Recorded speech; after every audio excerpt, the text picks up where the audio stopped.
Okay, welcome back. Joining me on the set now is Dr. Bernard Stuart, a member of the Black College Alumni Association. And we're going to talk about the association, some of the things that it's doing, and also a special project that they're working on that's going to be coming up in February called the College Fair. What do you call it? Black College Fair. And we'll find out what that's all about and the dates and the times and all that kind of information, too. Dr. Stewart, I want to thank you for taking time out to come on A New Generation and talk to us about not only the Black College Alumni Association, but the College Fair that's coming up, too. But before we get into all of that, why don't you tell us a little bit about you? Well, very briefly, I was born and raised in Fort Wayne, attended Old Central High School. I did my undergraduate work at Hampton Institute. It is now called Hampton University. And I went to graduate school, i.e. dental school at Indiana University. And after a period of time, returned to Fort Wayne and am now engaged in the private practice of dentistry. Okay, good. Now, let's talk a little bit about how it is that you chose to go to Hampton, at that time, Hampton Institute. What was the process? Where did the deciding factors come from? What was that whole process about? My sister graduated from Hampton Institute. I went there on the occasion of her commencement, and I was so taken with the beauty of the place, and of course I was just a kid at that time, and I really didn't know what college was about, but I used to hear her talk about it when she came home during the summertime, and as I progressed on through high school, and it dawned on me that I wanted to go to college, and at that particular time I had not decided on a particular avenue of studies. Okay.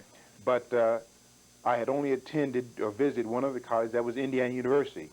And it was such a large place compared to Hampton Institute that you couldn't see it all in one day, literally. Okay. And I was really enthralled with the beauty of Hampton Institute.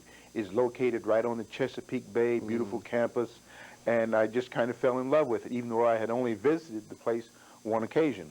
Okay, all right. So you made that decision based on that.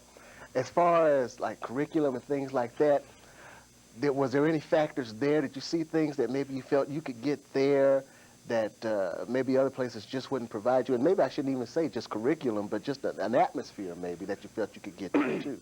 It was the atmosphere because prior to my enrolling, I had no knowledge really about curriculum. In fact, at that particular time in my life, guidance teachers were not very receptive to black students. In fact, when I told my guidance counselor at high school that I was going to attend college, she said, "You're not going to go to college.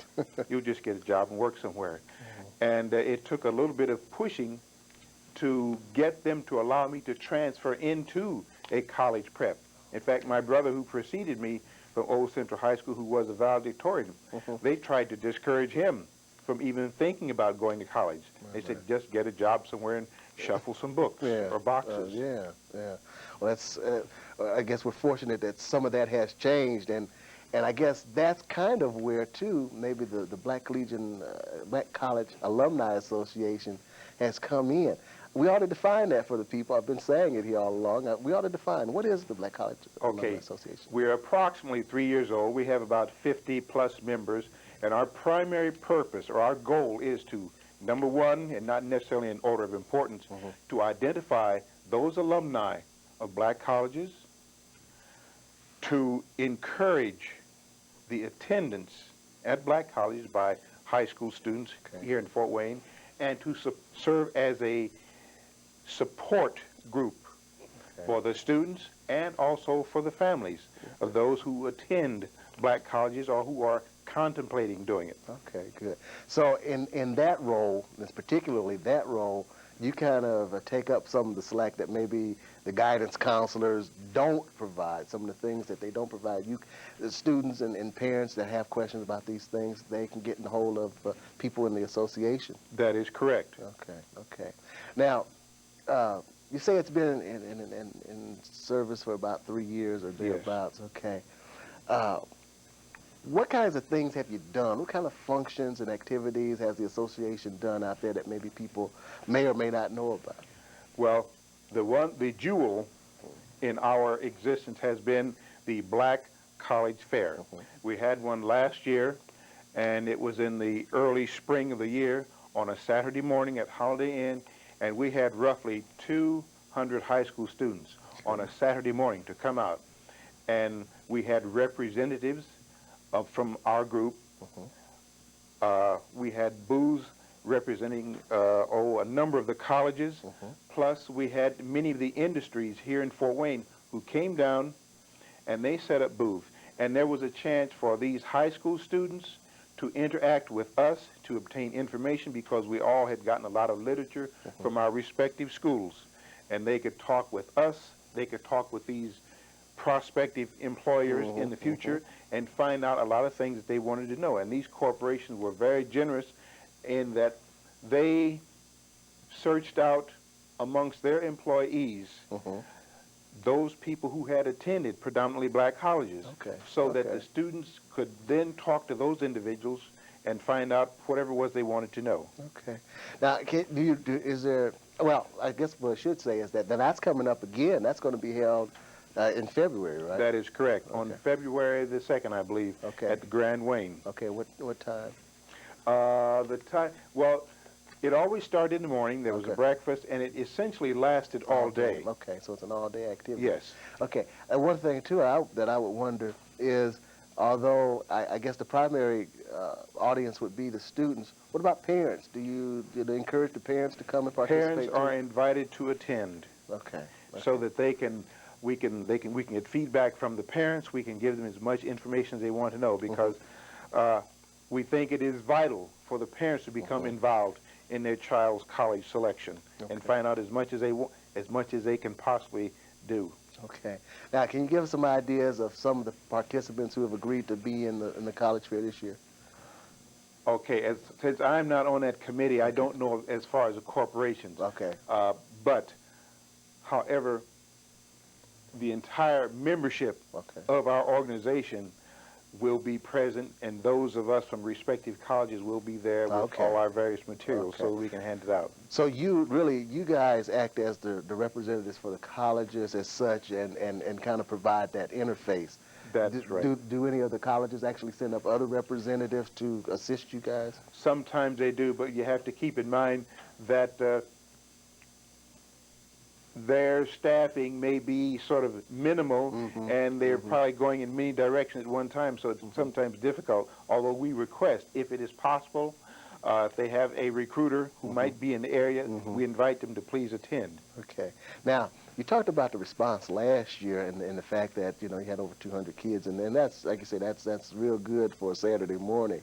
But beyond that then, what kinds of things can students and even parents look to from the Black College Alumni Association? In other words, are you always available? Are there other things going on after the fair that people can maybe get a hold of you or something like that? Or is there a number or a group number or something that people can get more information?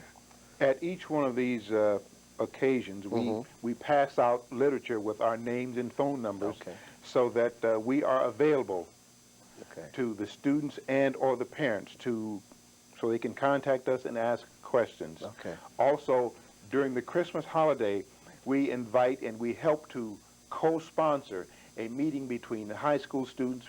Primarily, there's a group called ATOM, African American Teens on the Move, between high school students and those students who are home for the holidays who are attending predominantly black colleges, so they can talk to their peers, someone who's maybe a year or two older than they are, and they can get what they would consider some first-hand information. Good. Yeah, because I think that's important that you can, give the students and the parents more than just that fair, let them have something so that they can continue that, to keep their adrenaline going for their their thoughts about going to black college. If you can't, a little bit before we close this segment, can you give us a little bit about your thoughts on the comparison of black universities versus predominantly white universities, and some of the, I know you said that Hampton, the atmosphere was different and what really sold you, but can you give us some of the other, I don't want to say advantages, but some of the differences? Very definitely. Even though I attended college some years ago, the things are essentially the same. Number one, class size is small. If you compare going into a class where there are 300 people as opposed to being in class with 30 people. Obviously, there's more opportunity for interchange between student and professor. When you're in a 300-person class, you are just a number there. They don't know who you are, and very often there may be just a teaching assistant who's conducting class. There's no time for any dialogue between professor and student. Also, there is a warmer atmosphere, and all of us are aware of what has happened, unfortunately, within the last couple of years, the rise of racism on college campuses. Well, obviously you don't have this at black colleges. And I talked to a young lady who attended Grambling, and one of her first contacts when she attended Grambling was with the president. He talked to all incoming freshmen. He said, I want you to get an education. And if you have some problems, my door is always open. Well, obviously, you can't do that at a college where there are 40,000 students. Exactly. So this warm, supporting atmosphere is there. And the individuals who run these small colleges, the historically black colleges, they are deeply concerned that these students get a good education. Well, that's good, and that's good for, I think, for everybody to know too, and especially those out there that are contemplating going to a black college. Okay, before we leave, one more time, tell us about the Black College Fair, the date and the time, and if there is a number that people, if they want questions, they can call. The Black College Fair will be held at the Grand Wayne on Saturday, February the 2nd. Okay, okay. And as far as the number is concerned, if they want to find out more about it, they could call the Urban League, or they could contact the Grand Wayne to find out the exact time that it begins. Okay, all right, good. Well, Dr. Stuart, again, thank you for taking time to come on and talk to us about that. We hope that the public out there, the people out there, will indeed attend the Black College Fair and continued success and good things with the Black College Alumni Association. Thank you. Okay.